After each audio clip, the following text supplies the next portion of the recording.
There are an awful lot of people living in our world today, and perhaps people in this room today at our Frederick campus, watching online, that you suffer from not just discontentment from time to time, but what I'm calling here chronic discontentment.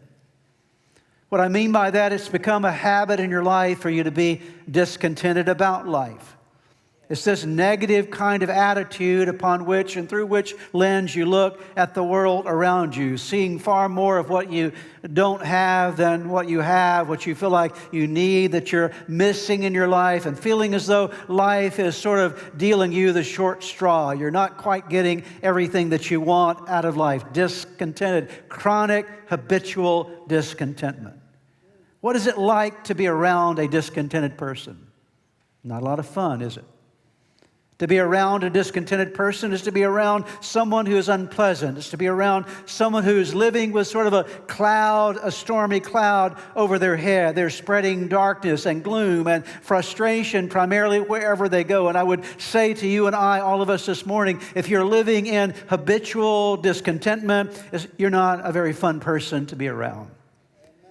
In fact, you're draining, not only is the joy being drained from your life, but you're likely draining joy from the lives of others. Why? Because chronic, habitual discontentment is a terrible curse in your life.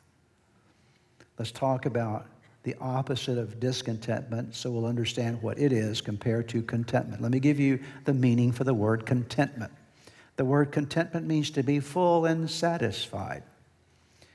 One of the analogies I was thinking about giving you today was the analogy of what you feel right after a good Thanksgiving meal, but that kind of goes beyond the contentment part, okay?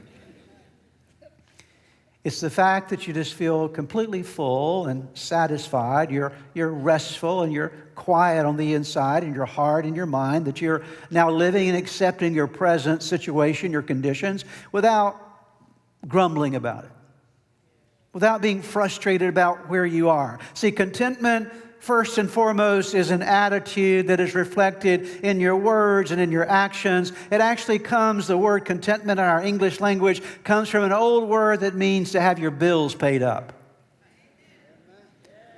Is that not what it feels when you pay that final installment on the car, right?